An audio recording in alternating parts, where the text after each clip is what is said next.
football talk. And we've got Champ already in the house, and we're gonna bring in Arun if he wants to talk about it. We'll also bring in Tim in a few minutes to talk about the NFL in general. We also have another guest. So there he is, Arun. And we have another guest we're going to bring on in just a second. He does his other show on Twitch, and it was a last minute add-on. I'm so happy he's on. He's watching a little bit of this football game, and I'll let him watch a little bit more of it while we talk Commanders, but then we'll bring him in. Yeah, well, he'll give us the scoring update. If you're watching on Twitch live, we do have a scoreboard. It is a 52-7 game currently. We're not listening to the audio of it, but I'm sure it's the biggest blowout ever in a championship game, or getting close to it. And then you also probably see the scoreboard above Champ. Unfortunately, we lost 132-112 in the Wizards game. So the Wizards section will be brief. We will talk more about the NFL playoffs because people want to talk more about that, I think. But I'm excited to have Arun on to give his take about this. So Champ, how are you doing tonight? Aside from dealing with some stomach issues, I'm doing good. It's funny seeing all these Cowboys fans talking trash like, oh, we're in the playoffs. Hey, you're limping in because we whipped your ass yesterday.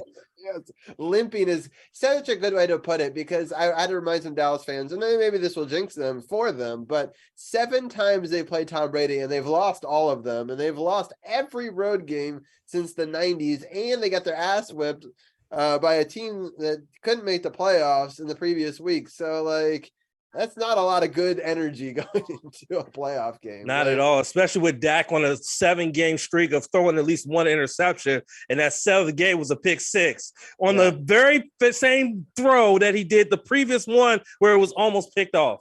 Right. That was a crazy play. We'll definitely get into Yeah. Oh, that is Monday Night Football. That'll be interesting. So we'll live talk about that game, and we'll hate on the Cowboys live on our podcast. Maybe that'll be the title, Hate the Cowboys, and that is just the podcast. And because it'll be live, that and the Caps are playing live. So it's rooting for later. So go Caps, fuck the Cowboys will just be the title, and we'll work with that. Arun, how are you doing tonight? Not bad. My dog is missing, but hopefully the dog's okay. He ran away. That's too bad. But it's kind of cool. We get to. Yeah, where's the dog? This ain't right. This ain't right, Arun. This ain't right. First show back of the new year, and there's no dog. What's happening? I think you can change it midstream. So we'll see if the dog appears. If Arun can figure out how to get it settings. But it's good to see you, Arun. And let's go back a couple of weeks. So 3 weeks ago we did a show. Actually, 4 weeks ago, we did a show where they ended up in a tie, and then we took a week off of football talk. And we just said they needed to win 2 of those 4 games, we thought, to make the playoffs. And we were right. We just had to win 2 of them. We lose the first 2. The first one is to the Giants, or, we play the same team twice, and it's a game we very much could have won that one. And then, we'll break each one down real quickly. So we'll start with that one, Champ, the Giants game. I thought that was very frustrating. Oh man, the Giants game was very, very frustrating because like you already had tape on them after the tie, and then they were coming off. I believe they were coming off a loss the previous week. So, and you had a week off, so you had a week's rest while they were coming off of playing a game, and then you turn around and you just did not execute. And I think the prevailing message here, and this was talked about in our group chat, Robbie, yesterday during the Cowboys game.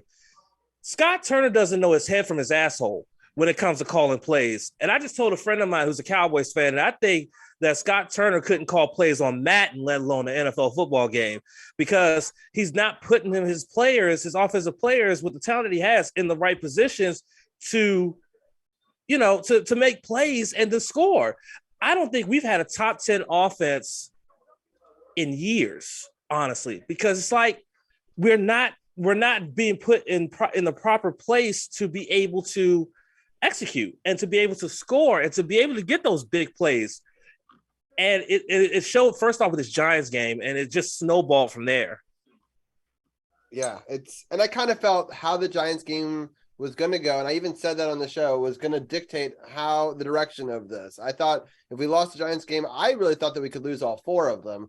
I will remind people, I did predict that we would get 8 wins this season, which, in our pick at the beginning of the season, and 3 out of the 5 years we've done it, I've been dead on. And 2 of them, I was just 1 game off, which is kind of crazy. And I kind of felt that they were going to be this 500 team. But I did not predict a tie, but they literally were a 500 team. I had it at 8-9, but like we were 8-1, but I could see us falling apart at the end. It was not sort of surprising to me. We had a lot of tape on our players, but what really frustrated me was, so the 49ers game, I kind of thought that was going to be a loss and a blowout, and it kind of was. But then that Browns game, we should have won that game, and we lost that one 24-10, and we had like a special guest, being, the captain of the game, and they did a mascot announcement that was kind of a clusterfuck, and it was, I don't know, Arun, like, how did we not find a way to beat the Browns? Carson Wentz, 3 Yeah, but like, should we have gone to this new rookie quarterback that game, or did we have to see Carson Wentz fuck it up? Carson Wentz, I don't know what they really saw with Carson. They should have probably, if they didn't want to stick with Heineke, they could have gone with the rookie. But Carson Wentz, he hasn't had it for since his last year with the Eagles, and that's why the Colts got rid of him. And he did play well in week 1, but since then it's been kind of a train wreck. And after that first interception, many fans were already out, at the stadium. They were already booing him.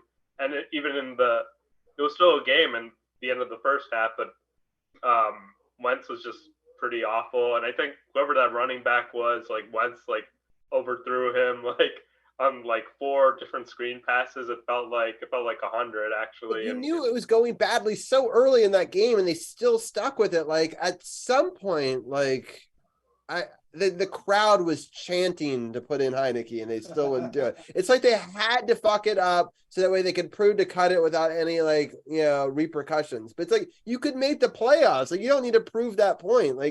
Just don't play him and cut him at the end of the season. It's not like the franchise. It's not like this quarterback who played yesterday was he crushed it, right? There was a lot of pressure off in that game, and it wasn't like he had the best numbers in history or whatever, but that would have been so cool to see what he could have done with no tape on him. And in that situation against the Browns, where the Browns were we knew exactly what Wentz was going to bring, and we knew that the players in front of him didn't want him out there. And because they thought that probably only Heineke was active, right? I don't know if both. I didn't have 3 active. Right. Well, yeah. But then they should have played maybe they should have put Heineke in, who's good at coming into games, when he doesn't start them. So I don't know. It's just, the whole thing seems crazy to me. Champ, what are your thoughts on that one?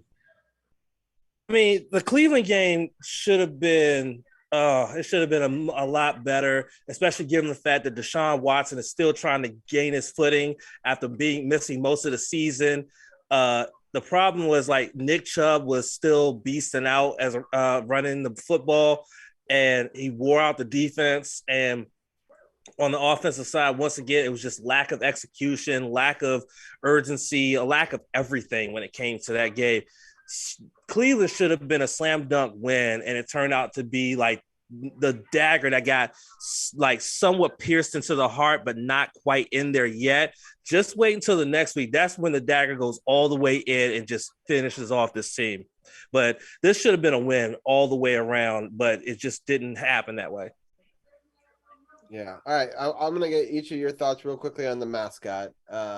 Just because we have to talk about it. I like how they're trying to get sued because they're well, the Hogs got this copyright, but you can't copyright an animal. You can't, he's a pig. They don't mention hogs at all. And he's not even called the Hog. If he was Commander Hog, fine. But they went with Tutty, which I think is an interesting choice. I think he looks horrible as a graphic design person. I think that they did a terrible job with this, but because there's so many things that I think they could have gone with that would have been better. But I understand, especially knowing that they would be embattled with the Hogs. If they had the Hogs involved with it and they were all pro this, then that's one thing. But the fact that they were able to turn this situation into a bad situation again Like the PR is just such a nightmare. We talked about this before with Dujournay. It's like it's pretty astonishing how bad this season has gone as a PR nightmare for like a first season called the Commanders. Like I don't know anyone that's like super psyched about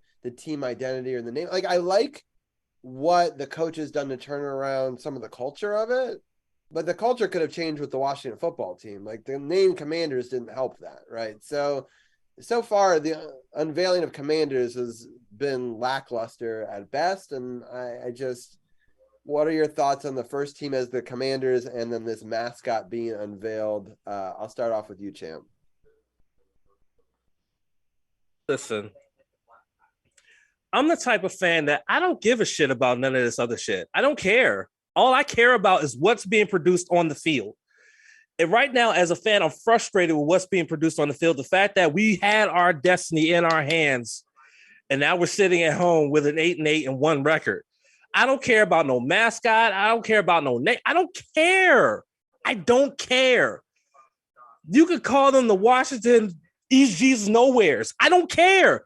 But if they're going out on the field and having losing records or 8 or 500 records, I don't care what you call them. I'm not going to be happy. You can call them whatever you want, but if they go out there and go 12-4, call them whatever the fuck you want to call them. I don't care. But produce on the field. This mascot thing, I don't care. That's all I got to say about it. I don't care. I don't care. Like, I don't care because what's on the field is what counts. That's what counts to me. Everybody else can have their opinions about whether they like the mascot or they don't like the mascot. That's cool. That's cool. Me, I'm neutral. I don't care. I don't care. Would you, if somebody else buys the team, would you want them to rebrand again? Or do you think we just have to suck it up and go with all these decisions? Just suck it up. Why go through this again? So we're the Commanders forever. Yes. Until somebody gets offended by that, and then there's something else. Yeah. I don't know who will get offended by Commanders, but I don't know. But just leave it where it is. I don't want to have to go through this crap again. I don't, because I just want my football team to go on the field and produce. I was 9 years old the last time this team won a Super Bowl. I'm 40. Like, come on. I'm with you. I was, 3 years younger. So, it's like some teams never won. Yeah, some teams have never won. That's true. But anyway, well, I'll ask Arun the same question. Do you feel, Champ, that you don't care about any of this stuff, or do you think that they could have done better? What are your thoughts? Yeah, the pig is awful. Pretty much, they could have. I think they should have gone for like something like gritty or something funny. This is just so vanilla and stupid that nobody's gonna care. Exactly. That's how I feel too. It's very boring. Like with the gritties of the world, like that's the best we're gonna come up with is a fucking pig with a hat. Like really? And one of the hat options is silver. Who the fuck picked that up? Yeah. By the way, hold on. By the way, Robbie, Davey just said something in the Twitch chat, which like I had to laugh at. I forgot to add, I'm a man. I'm 40. I forgot to add that in there. Damn it. That's funny. But yeah, like how could one of the hat options be silver? Like at no way can a mascot of our team wear silver. It just cannot happen. We are burgundy and gold. Yeah, I'm about to say silver's not even in our color scheme. Yeah, no, like, and it's the color of the rival, like the Dallas Cowboys, which is silver and blue. I refuse, refuse to think. And I like if they haven't unveiled it yet, but they did in the liner notes put that was an option. It's like erase that shit. Like, why would you even put that in the notes? Like, fuck that. Like, that is just a bad decision. But anyway, but the pig is bad. But what do you think of the name, Arun? Unfortunately, more people are calling the team by the name before the Washington football team since they've named them the Commanders. So I don't think it's having the intended effect. So they should probably change the name again. Back to Washington football team. I was fine with that. I would have rather them. Yeah, I would have rather them keep that. Honestly, at this point, I'd rather even if a new person buys them, go back to that. Like, I don't know. It's just there's nothing about this that I like going forward. But anyway, I had to put my thoughts on the record since it's the last season, or the last of the first season of the team. Maybe the last Commander season.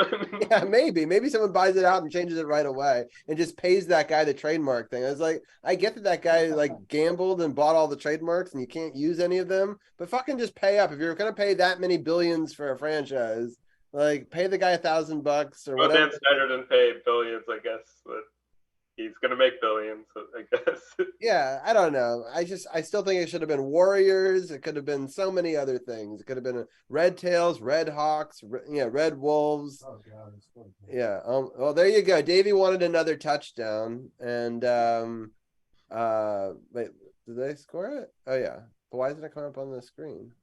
Oh, they said he was down at like the half-yard line. Oh, okay. Anyway, 9:34 left. We'll see if Davey gets his points right here. Yes. Yes. The answer is yes. He has money on the game.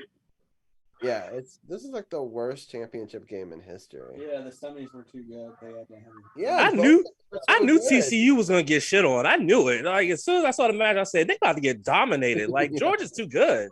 Yeah, there's still 9 minutes left, and it's already 58-7. This is ridiculous. Nobody thought this amount of shit on. Yeah, exactly. So anyway, but let's talk about the good game, the Cowboys game for a second. I'm happy that we showed up, and I know there was a no pressure game, but it's always nice. My dad said after the game that we won the season, even at 8-1, because it's a successful season any year you beat the Cowboys. And I kind of agree. It's kind of funny. You got to always throw out the records between these two teams whenever they play. This is not the first time this has happened. And yeah, I was just excited to see that they like beat the shit out of them. I just can't even, I was really kind of surprised by it. I kept on thinking Dallas was going to come back, especially because Washington could have been up 28-0 in the first half, but they made a lot of mistakes to make it only 13-0. And then Dallas scores, and I was like, oh, if they get the touchdown, they're only down 6, and then they miss the extra point, which like throws them into a tailspin. And yeah, it's just an impressive victory over the Cowboys. What were some of your thoughts on that one, Champ? Special teams was ass on both sides of the ball, with the exception of Pro Bowler Tressway. Tressway remains the most consistent player on this Washington team, which is why he's a Pro Bowler. But special teams was not good, especially for Dallas. You had the muff punt on a fair catch. Then you also had Dak throwing that out route in which Fuller almost picked it off. And then on the very next play goes for the same throw, and Fuller absolutely times it perfectly, gets the pick six untouched. And it was just at that point, I knew. Why did he run the same play twice in a row? And Fuller just saw it, and he knew exactly what mistake he made, and they let him correct it. It was because the Dallas coaches are idiots. That's why. Okay, but also what I was impressed by was Sam Howell. Now, yeah, like his very first NFL pass in the regular season was a touchdown pass to Terry McLaurin on a beautiful crossing route that was absolutely picture perfect, and Terry goes in untouched. That's the absolute greatest way you can start an NFL career is on your very first pass. It's a touchdown to one of your best players on your team, and Terry McLaurin. Yes, he did have a bad interception. He threw it into triple coverage with Dugenay, and Carroll did say in our group chat, his coach did not put him in the best position to make that play. And they put him in a position to have that be an interception. He threw it into triple coverage. But he stayed composed. He stayed poised. He stayed under control.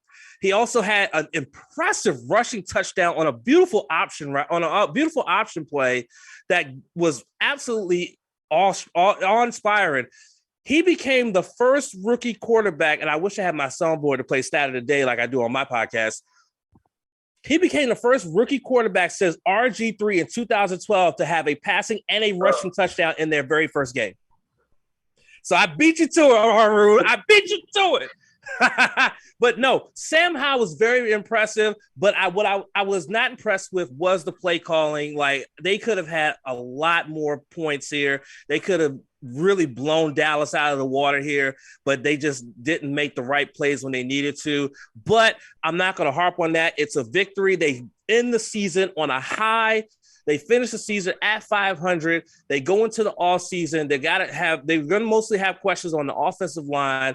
And you got to wonder, is Sam Howell going to be the starting quarterback in 2023? I mean, he really made a good case for himself because he went out there, played loose, he played free, and he looked pretty good. He had a couple off moments, but no one's perfect. We're all human. We're not perfect. So very impressed. that we were able to stomp Dallas down. They were already in the playoffs. They weren't really playing for much except for a small chance to win the division, which was already dashed.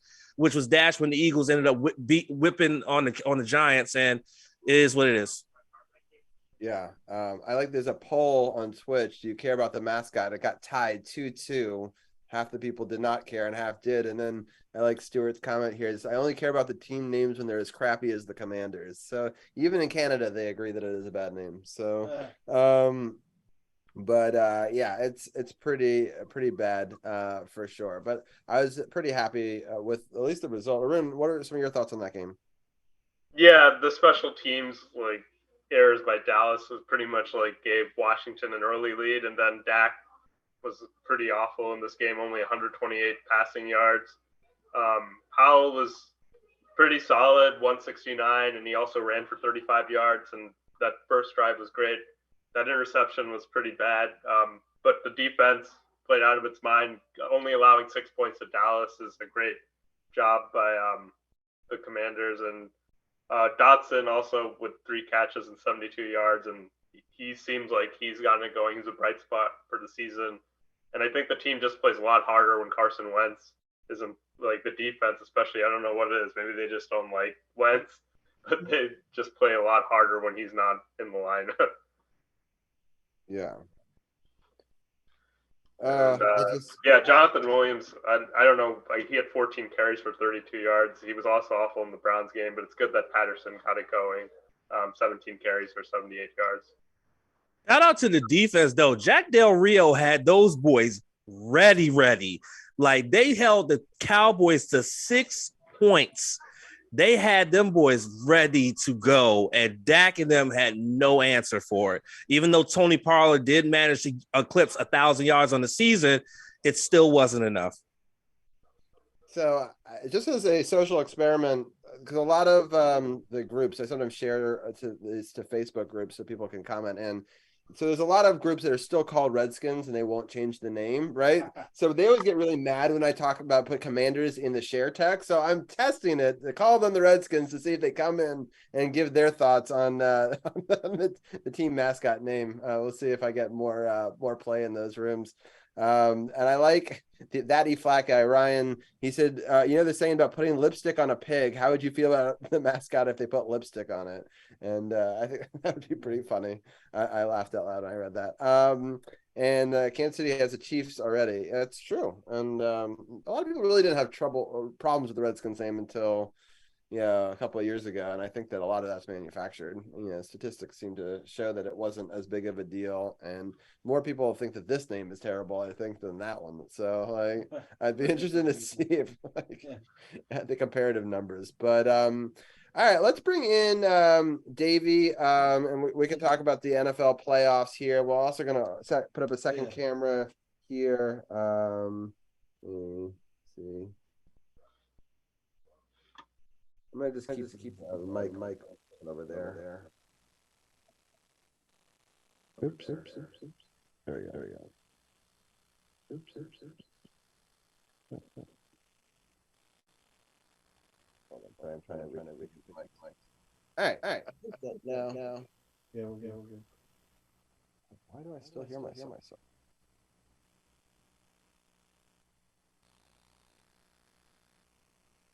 Hold on one second. All right, can you hear me? It might be coming from Davey. It is coming from Davey. What's going on? There's an echo. Oh, why is there an echo? Let me see. Fix that. Oh, I know why. I'm only coming out of one, right? Okay. It's gone now, I think. It's gone. Okay, I thought because I was switching at the same time, so I thought that was my fault. Oh, it's all good. Let me just do one thing over here to switch stuff. But how are you doing tonight, Davey? Davey, are you? You can't hear him now. Davey's muted. Yeah, No, Davey. Okay, turn it all off. I'll just set up Teams Cam while we're doing this. All right. Let's see. Yeah. we can get the audio working again. But sorry,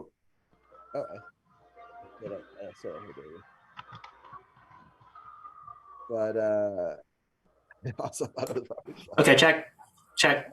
We'll have to go with this for right now. There's something going on in my system, so I'm just gonna talk with this. I don't need this tonight. Can you hear me? Yeah, you sound great now. So, Okay, good. Yeah, sorry guys. I'm gonna have to go look into that after the show, but I hope you're well. Yeah, it's very rainy out here in Los Angeles. It's been raining like crazy this entire week, but it's a good thing for us. We need the rain, but. Yeah, how are you all doing today? Happy New Year. Yeah, Happy New Year to you as well. Yeah, things are going well. I'm happy for you since you have, I assume, the over-under in this game. Well in hand. It was 63, so that touchdown put us over the top, so yeah. 7:30 left. It's 7:59. A very close game. Davey, since you've probably been listening more to the actual broadcast of it, is this the most lopsided championship game ever? I assume. Gotta be. I mean, definitely in the playoff era it is. I don't think anything comes close. This is a disaster. Like usually the other team at least scores another couple touchdowns. This has just been a complete beatdown from the start. It's kind of like ESPN's got to be like really disappointed. I think. Yeah. The most lopsided score was 222-0, the 1916 Cumberland versus Georgia Tech. Nice. Arun always come up with the obscure I love it, stats. Arun. Jesus Christ. That's great. Wow. That's a great dig. Yeah, that's a good one. All right, so 65-7. Oh Jesus. All right, let's we're gonna go break down the this week in the wild card matchups. I think there's some really exciting matchups. We'll go around the round table and we'll break it down. And so I'll talk about the Saturday games first. So the first Saturday game is the 4:31 on Fox. It's the Seahawks versus the 49ers. So far they've beaten Seattle both times. But as we know, it's tough to beat the same team 3 times in a row. Davey, I'm going to start with you since you live out on the West Coast. What are your thoughts? Do you think they'll beat them 3 times? They're right now favored by a fair amount, 10 points. Do you think that's where you have it at, or what are your thoughts? Yeah, that's a tough call, to be honest with you, because it would seem that way. I mean, usually the adage is when you have a division matchup, the team doesn't beat the team 3 times in a row. But there are 2 problems with that adage with this specific matchup. And 1, Seahawks defense continues to be absolutely terrible.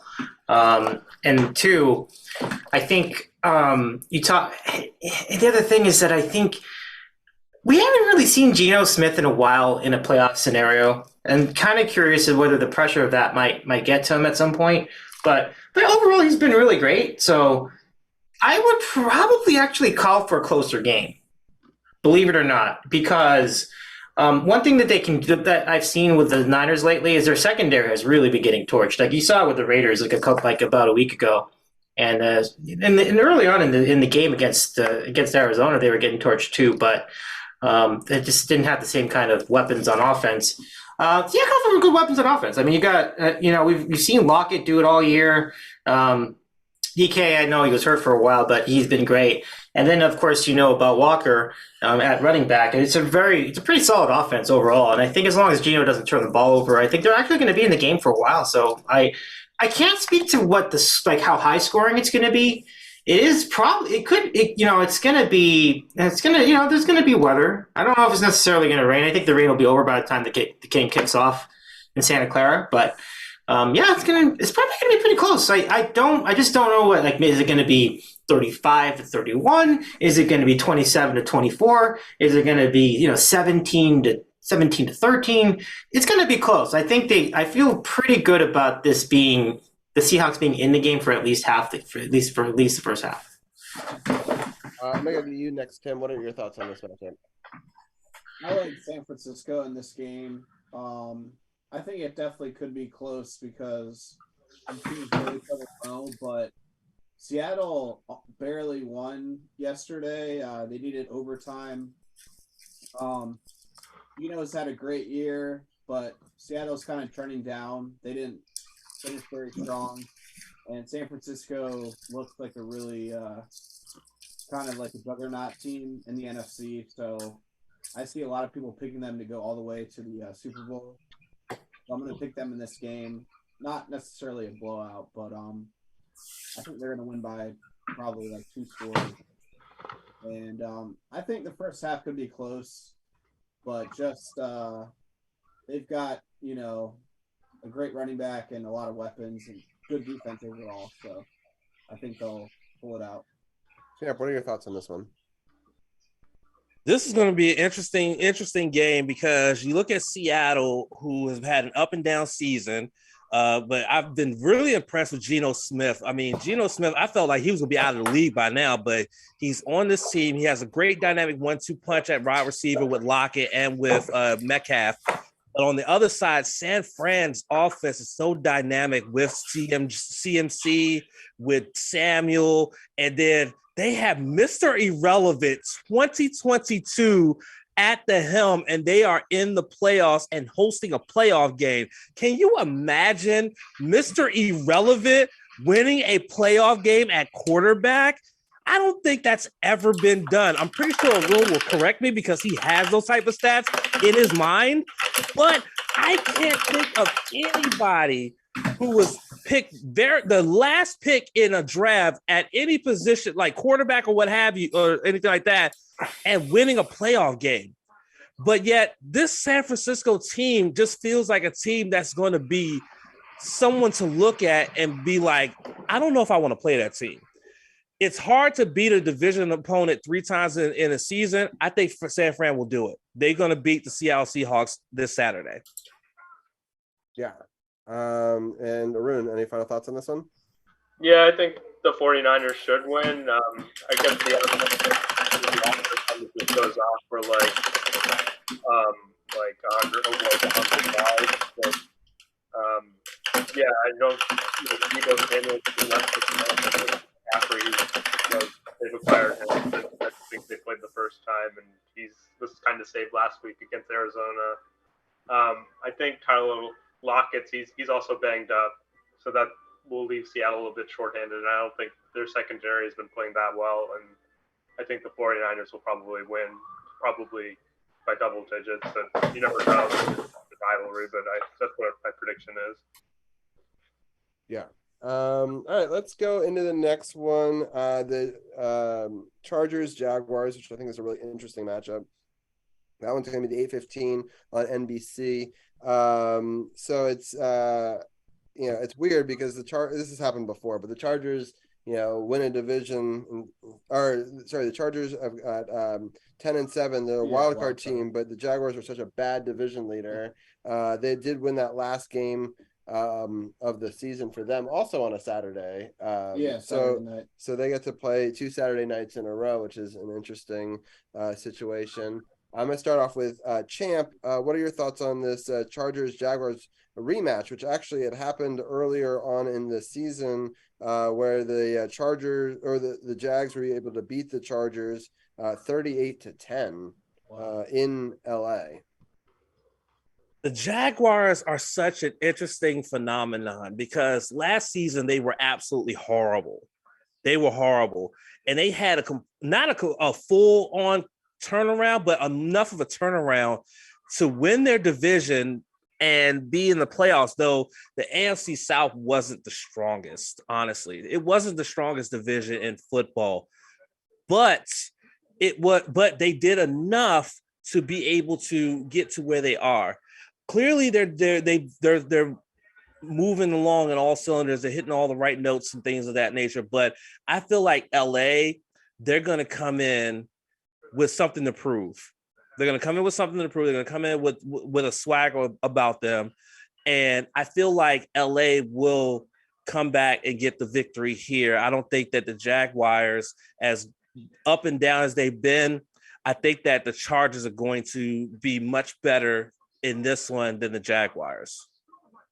Yeah, I said it when we beat the Jaguars week 1 that win is actually a more significant win than people want to give it credit for. A lot of people are downplaying, like, oh, it's the Jaguars. Like, no, I think that team's going to be really good this year. And I mean, really good may be an overstatement, but they were good enough to, win a division. And I actually said that week 1 that I thought they could win this division. And a lot of people were like, I don't know. But it's definitely been interesting to see. Davey, I'm going to go to you next on this one since, you're out in LA. What are their thoughts out there against this Jaguars team that they had a tough going? Well, one thing to remember about that first meeting is that there were key injuries. Allen really wasn't himself, and they were also missing other personnel elsewhere. And also Herbert was just coming off of cracked rib injury. So I really don't think that's a good indicator of what's going to happen this time around. I think this is going to be a real nail biter. I've been struggling with taking one. So it's a very close, Yeah. So, and I think, one might think that's crazy considering what, like, as you mentioned, what happened in the regular season meeting. But I really do think this is a different Charger team than what we saw back then, and it's playing a lot better. The most remarkable thing about the team is that they're hanging on leads. I think that's really amazing. Like, I think that's pretty good.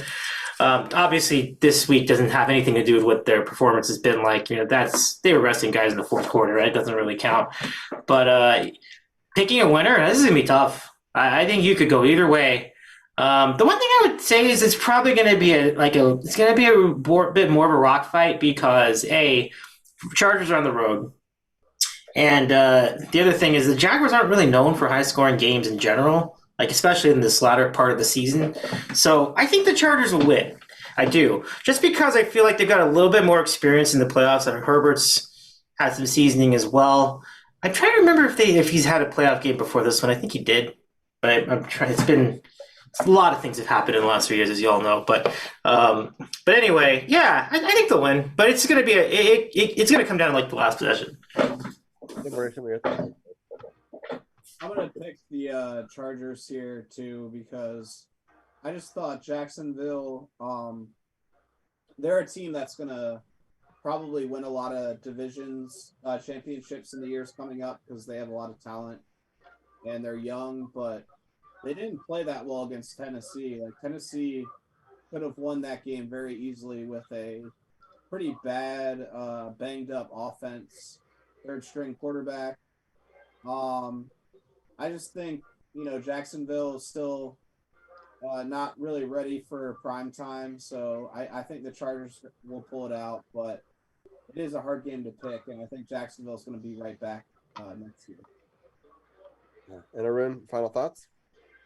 I think it's like a pretty evenly matched game. The Chargers themselves, they only beat the Titans 17-14, like just a couple weeks ago. But it's going to be Herbert definitely has the advantage at QB, even though Lawrence had a great college career. Herbert had a better pro career. I think I'm leaning towards Jacksonville just because of the coaching. Peterson, he's won a Super Bowl before, and I think he's done a pretty good job with the Jaguars plus home field. But it wouldn't really surprise me if the Chargers win. But I think I'm going to pick Jacksonville. Yeah, I'm gonna pick Jacksonville in this game too. All right, so the next one's a really interesting matchup. It's Miami versus Buffalo. The game in Miami early in the season, week 3, Miami actually won that game 21-19. But the rematch later in December 17th at Buffalo, they lost it 32-29. But both games were like within a field goal, so very, very close games. So this is a very exciting rubber match that CBS has at 1:00 on Sunday. I'm going to start off with Champ. What are your thoughts on this matchup? Right. So Buffalo has been very consistent throughout this season. I mean, Josh Allen has been absolutely amazing at quarterback. He's got a great weapon in Stephon Diggs, and they're humming along. They're humming along. But Miami has been a surprise as well this season. Tua's been good when he's been in there. It'll be interesting to see if he'll start this game. He had to miss the final 2 games of the season due to yet another concussion. They also couldn't start Teddy Bridgewater because of a finger injury. And so it's going to be interesting to see if Tua does start. If Tua starts, this is going to be an electric game because you're going to have Tua, who has been playing very well when he's been in there. But I'm very concerned about his health because this is his third head injury of the season. And I don't know, like if he starts, I'm going to be very, very concerned. Very, very concerned. I'm picking Buffalo here because Miami, while they did well, they weren't very consistent. Whereas Buffalo has been very, very consistent and have been playing very, very well. And they're playing inspired because their DB is just gotten back home to Buffalo after being in ICU in Cincinnati after what happened on Monday Night Football. They're playing inspired. The fact that they had 2 kickoff returns for touchdowns in their final game of the season, they're playing inspired football. And I think that's going to give them the edge over Miami and move them forward in the AFC playoffs. Yeah, that was a really scary incident. I know we haven't really talked about it, but it's just, I mean, it makes you really realize that how much football is a secondary thing. There was all this talk about, what are they going to do at the playoffs? Are they going to reschedule the game or whatever? I think the NFL actually did a really good job with this, not making a statement until they knew he was okay, really weighing the odds of what to do, which is a difficult situation because there was some real potential impact on playoffs and a lot of stuff. So there's a lot of pressure to, by some people to play the game and some people not to. And in the end, I think they came up with a good set of rules and passed a resolution to allow for there to be options. In some ways, I know Tim is a Ravens fan. I'm kind of happy that Cincinnati won that game, so that way it didn't come to a coin flip, and then it would have ultimately really mattered. It'll be interesting to see if these teams do face off, down the road in a final game, because then that would be at a neutral site, and I'd be interested to see who gets that neutral site. Which is so there's still some potential things down the road that we'll have to watch. But I just thought that how they treated the situation, making sure that he got all of his money, even though usually when you go under IR, you only get a portion of it, right? And so I think I liked all the different teams, wearing, all of, the shirts in support of him, and the league wide coming together and the country coming together for that moment. I thought that was really powerful as well. So it's a horrible situation to have happened, but looking at it now a couple weeks later, knowing that he's okay, I think that the NFL handled it about as well as they could, in the moments that they didn't really know what to do, because it's kind of uncharted territory and canceling a game in the middle of the game. But ultimately, even though some people they didn't make the decision fast enough. I was like, it's a tough decision to make. It's not like you want to be, brash about it, but I'm just happy that he's safe, and he's okay. And I hadn't actually heard that he was back in Buffalo, so that's great news. I'm happy that you put that out there. But it's just it really shows that it's more than just a football game. But it was just interesting to watch how that impacted the next week. And I agree. I think they will play some inspired football here in the playoffs. Davey, what are some of your thoughts? Yeah, I echo everything you said as far as Damar Hamlin. Man, what a scary, terrifying situation that it was, wasn't it? Like, we just didn't know. And I think the way that, it's pretty serious when you hear the reactions from all the broadcasters. So to see them play hard for him, Nyheim Hines with 2 kickoff returns for touchdowns is amazing, as was mentioned earlier. And so, they did what they had to do. I mean, the New England actually hung around in that game quite a while. So, but looking ahead to this week, I don't think we mentioned, is Tua going to play? Because it sounded like speculation was he would not. What do you all think? Do you think he'll play the game? I don't think so. Yeah. I think that will hurt them ultimately. So yeah, I don't think they've come out and said one way or another. No, but I think the signs are pointing to him not playing, and for that reason, I think Buffalo's going to win this. I mean, we knew they were going to win it anyway, but this might not be a very close game for that specific reason. This could be a pretty rough affair. I mean, it'd be tough for any other quarterback to keep up with Josh Allen. So I don't like their chances here. I think it's going to be all Buffalo. Yeah, it's gonna be interesting because I don't know. I honestly wish that he would play just because I think it'll be closer. But right now it's at 10.5, which is that's pretty tough spread to take the Dolphins. But it might be slightly closer to that, but it just depends on whether he plays or not. Tim, what are your thoughts on this one? Yeah, I agree. I mean, Miami can't score with their backup quarterbacks. They had a really great offense early in the year, but I don't think that Tua's going to start. So They really limped into the playoffs here. I mean, they lost Yeah. 5 in a row, and then they beat the Jets barely. But, So yeah, they were really bad at the end of the year. And they just can't score enough, so I can't pick them. yeah, for sure. Arun, any final thoughts on this one? Yeah, I'm probably going to pick Buffalo too because they've won. I mean, it's hard to beat a team 3 times, but they've already lost the one game in the regular season, so they already got that out of the way. And they've already had 2 close games, so I think Buffalo will probably take care of business in this one.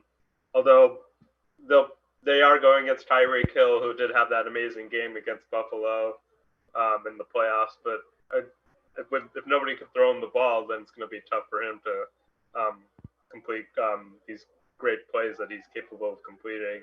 And Waddle's a great receiver too, but Mostert might also be out.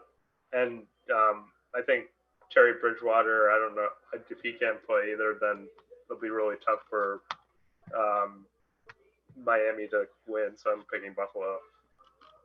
Yeah. This next game, the Giants Minnesota game, I actually watched the previous one on Saturday, December 24th. And it was an interesting game. We had on vacation, but the Vikings, they started off very strong in that game. And then they kind of waned a little bit, but then they were able to put up 17 in the fourth quarter to come away with a 27-24 victory. But it was a very close back and forth matchup. This again is the 4:30 game on Fox. I'm going to start off with Champ.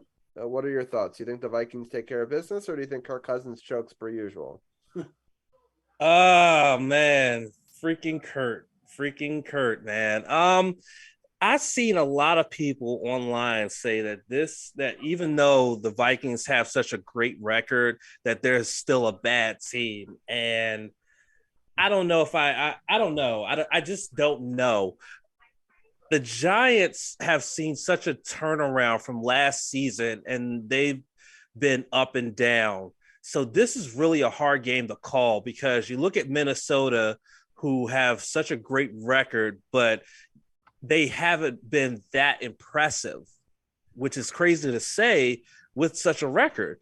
And then you look at the Giants, who've just been up, down, up, down, up, down, up, down, start, stop, start, stop. And so it's hard for me to say, do I predict an upset in this one? No. Only reason why is because even though Captain Kirk can find himself in a situation where he could possibly choke this with having Dalvin Cook in his backfield and having weapons like Double J, Justin Jefferson out there and at the wide receiver position, I don't see Minnesota losing this game. I don't. As much as I want to sit here and be like, oh, Kurt's going to choke this and the Giants are going to win this, the Giants have been just too much of a roller coaster for me to believe in them to actually beat the Minnesota Vikings. So I'm going with the Vikings. Yeah, I totally understand what you're saying, but we have watched him choke so many times on national television. It's just hard for me to ever pick Cousins too, but I think it's a tough one. It's, they had the Vikings by 3 at home. Davey, what are some of your thoughts on this matchup? So whereas Champ was not willing to pick the upset, I will go out on a limb and pick the upset myself. I think the Giants are going to win this one. Sorry, and Modfather is our friend Stuart, aka Modfather, is a big Viking fan. But yeah, I'm surprised he's not chatting right now.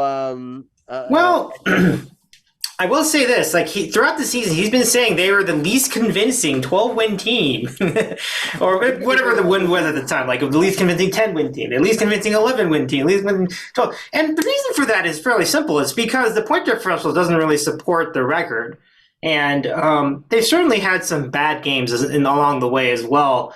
So Giants are an interesting team. Like, I do think they're still theoretically on paper the Vikings should be clearly superior to the Giants, but somehow I think they're going to hang around in this for two reasons. One, I think they can they can limit possessions. One, two. Seems like the defense has been okay. Like they've obviously had. Which game was it? The one that they got blitzed? Was it the Lions? I think the Lions beat them by like 1 billion points. Yeah. Cowboys beat them 40-3. Yeah. Wow. What week was that? Was that Middle of the season? Yeah, you're right. You're right. That was November 20th. You're right. You're right. So I do want to pump the brakes a little bit with the Giants, but if they can somehow force turnovers, I think they'll be a live dog here. But we'll see. I mean, I think it's a much tougher division. I think that I think that will help them ultimately. All right, I think that I've said my piece on it. I'm curious to see who will break the tie here. Yeah. So Stuart said that they're bad, Davey bad, the worst team ever to have the record like that, but they will still beat the Giants. Oh wow. So interesting. Tim, what are your thoughts on this? I'm gonna pick the Giants just because when the Vikings lost this year, a couple of the losses were really bad, so it was alarming. And just Kirk Cousins. I mean, they are the better team, but I think the Giants have some swagger this year. Yeah, because nobody expected them, and their coach kind of has that. And he rested players in the last game. Yeah, so I don't know if that'll help or hurt them, but that's something that they did. All right, Arun, it's so far 2-1 in favor of the Giants. What say you? I have no faith in either of these teams. So, I'd probably pick the other team if they're playing anybody else this week, but Kirk Cousins does most of his notorious choke jobs do happen against the Giants, and Saquon Barkley, I guess I'm gonna pick the Vikings, but it doesn't make any sense because going against everything you believe in, you're gonna pick the Vikings. Yeah. So then it makes me the tie-breaking vote, right? So it's 2-2. This is tough. So Stuart is saying the Vikings have 427 points for and 424 against, and yet they're 13-4. Damn. Yeah. So that it shows that Cowboys game really kind of changed that for them. But I mean, if you take that game out, it's a little bit less of it's not like that. But it's tough. I'm gonna go with the Giants. I don't know why. I don't really have a good reason for it. I just think that they played at tougher teams, and I feel like they just coming off of a loss, and I don't know, but they rested people. I don't know. I think the Giants feed off this underdog energy, and I know that they've won Super Bowls doing that in the past. So, and no one had them in this, and everyone's kind of writing them off a little bit. So I think that they'll use that. So I'm going to go with the Giants in this one, mostly because I just don't trust Kirk Cousins in big games. He has not proven throughout his career that he can do that. And right. I mean, Robbie, this would have been an easier decision if the game was on Monday night. Am I right? Because Kirk Cousins in prime time. All right. It's true. It's true. It's a little bit closer maybe because of that. So all right. So then the last game on Sunday is the Ravens versus Cincinnati game. I'll let everyone give their thoughts first, and I'll let Tim go last because he's very biased with a big fan of being the Ravens. But so I'm interested in what he says, but I'm going to keep that for the last. We'll start off with Champ. It's an interesting matchup between these two teams, and they've played each other pretty tight for the most part. I mean, it was not a particularly great game in the last one, but I didn't think it was going to be just because of all the energy from the previous game that Cincinnati had played. Ravens rested everybody too. Yeah, exactly. So, but the Ravens did play them earlier on the season, and they won 19-17 in Baltimore. But I'll start with you, Champ. The rubber match game. What are your thoughts? Oh man, this is an interesting one because this can go either way. Hopefully Baltimore will have Lamar back and healthy, and they'll be able to make something happen here. Joe Shiesty wasn't as explosive and as powerful as he was during their run to the Super Bowl last year.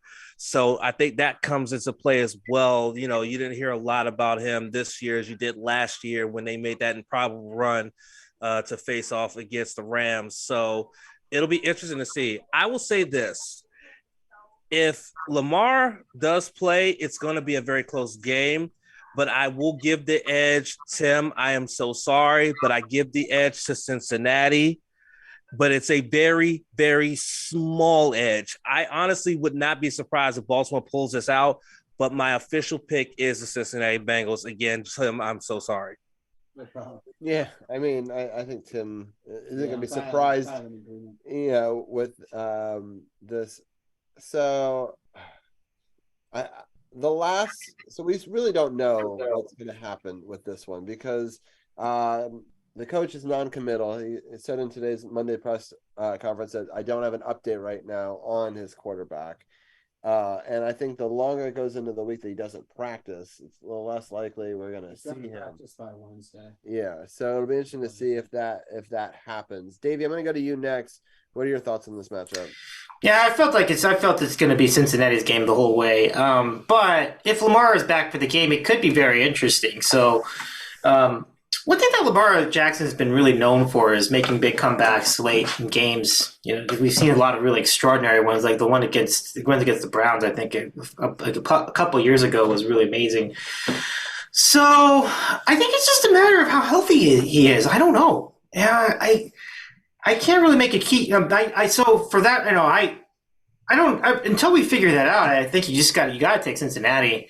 I mean, first of all, they have been playing great football. Like they've been really good against everybody. They've covered like 7 consecutive games. They're on it's either 7 or 8 game win streak at this moment.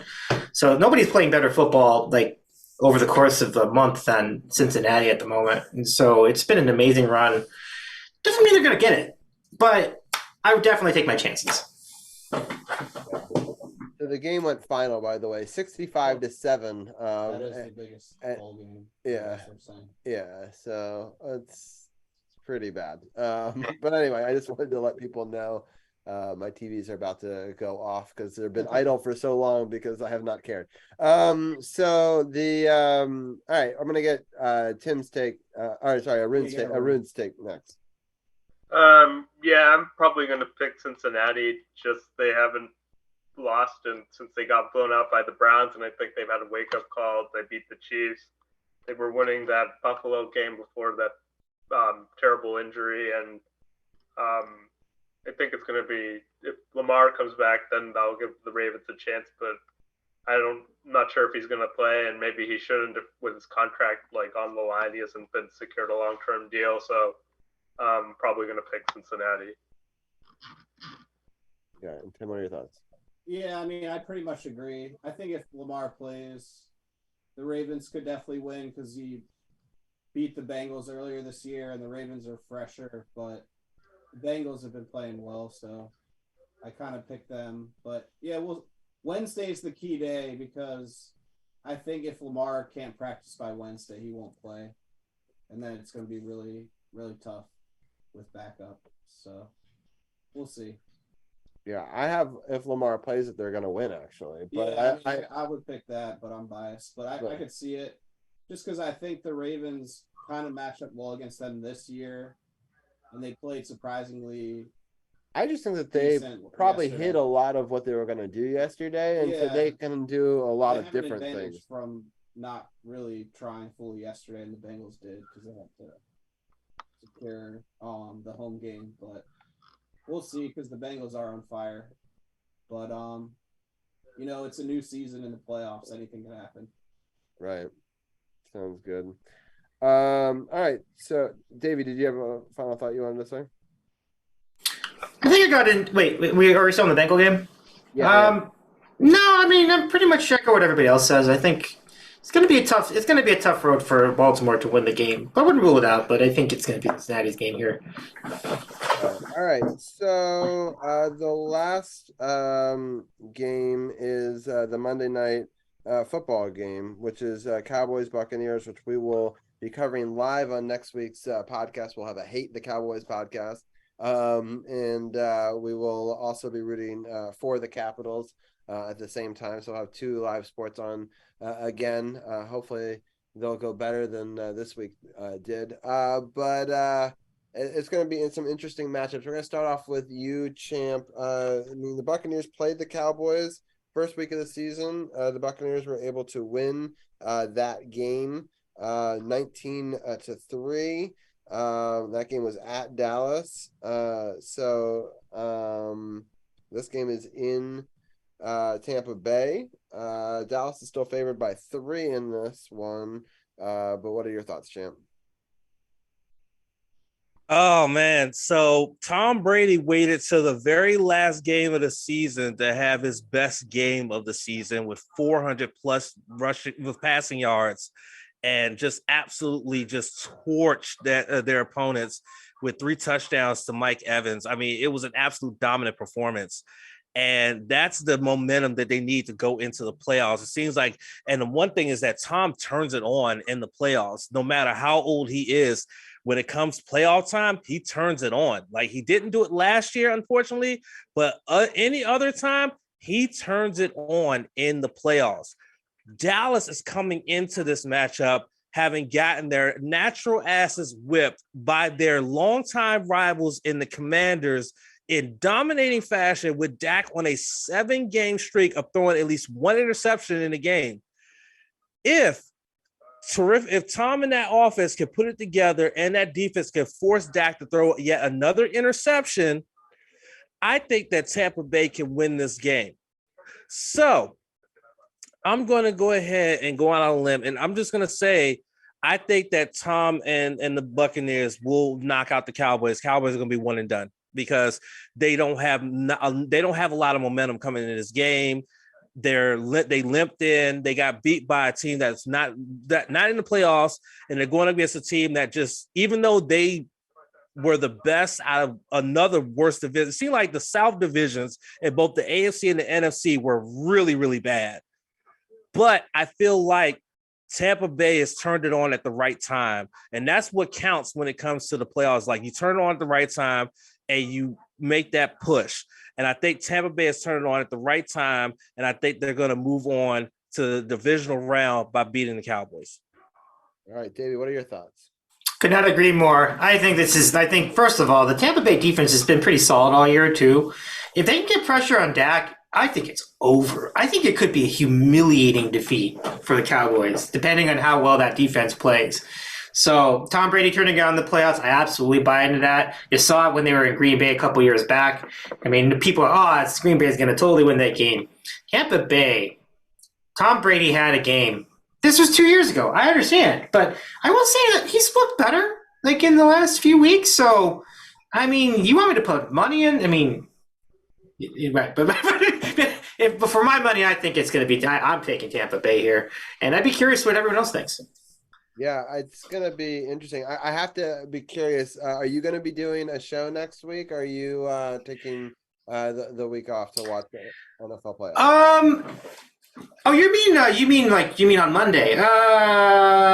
That's the plan. Although I might move it to Tuesday because we're gonna have our friend Jesse on the Leon Lounge. So I'm gonna talk to him, see if he wants to just move it to Tuesday so we can watch the game on Monday. Yeah, good question. Anyway, it'd be funny if you guys choose to want to do it. He's always invited as well. So if you guys, late in the game or after the game, you guys are both always welcome. So you can even preview the next day's show if you end up moving it. So, all right.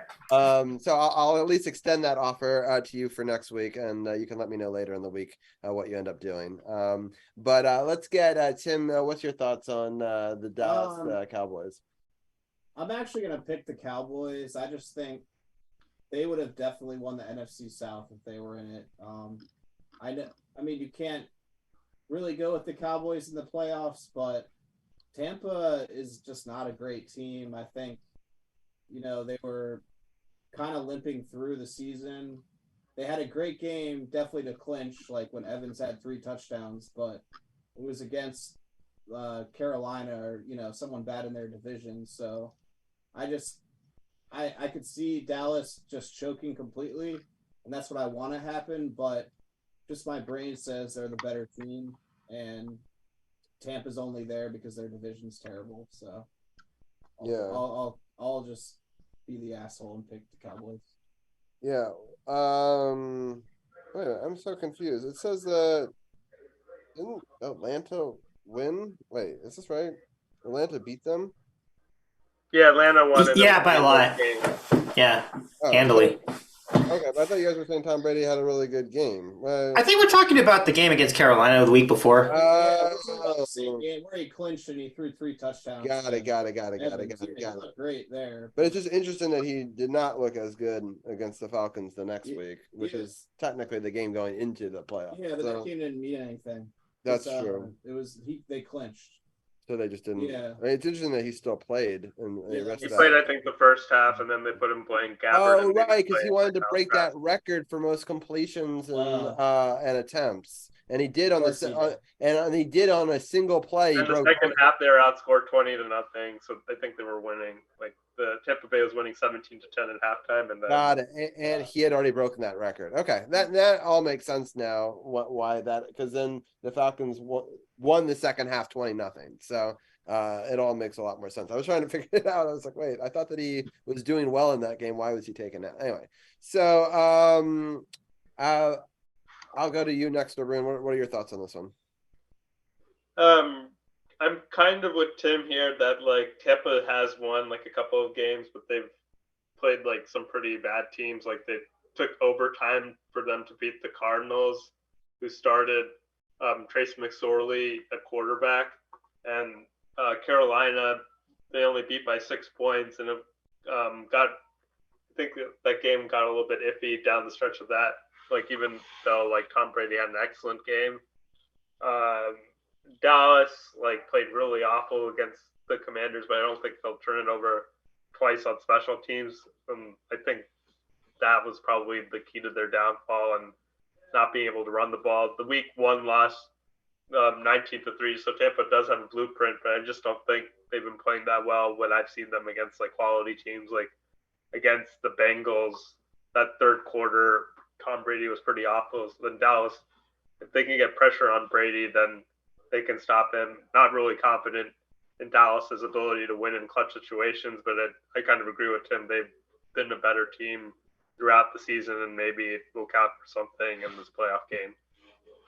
So I'm going to pick Dallas just because I don't think I'm lucky enough to get to watch them lose live on my podcast because it would just be too great. Nice. So I have them winning on just that alone. So no statistical reason, no like one team is better than the other, just because I don't think karma's going to give me that on a platter. I hope that it does, and I'll put it out in the universe that would make me very happy. But I think that the Cowboys will unfortunately find some way to make me angry next week, but we shall see.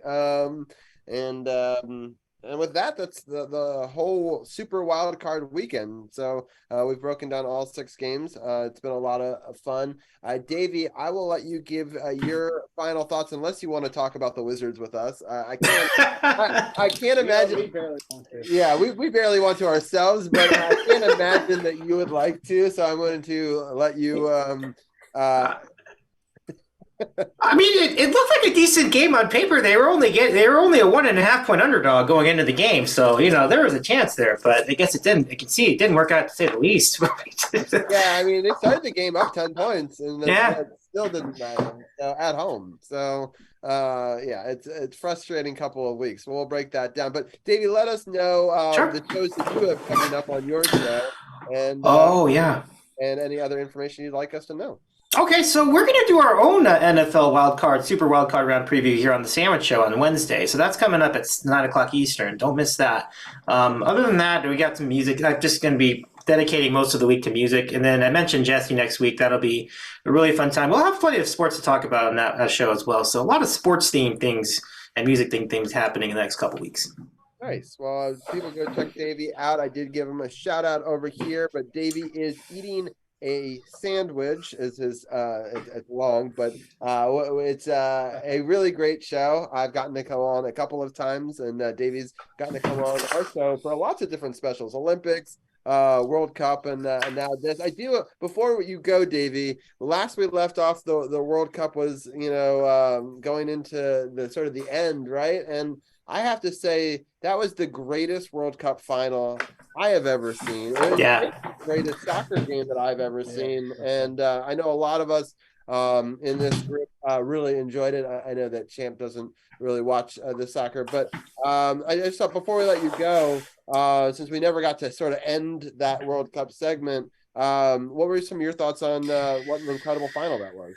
Yeah, I mean, nothing more I can add to that as far as it being the best game. It's the best final I've ever seen, and I think people who've been following this sport a lot closer and a lot longer than all of us have would make the same point. And what an incredible moment of redemption for Messi getting his championship, getting his World Cup after all these years.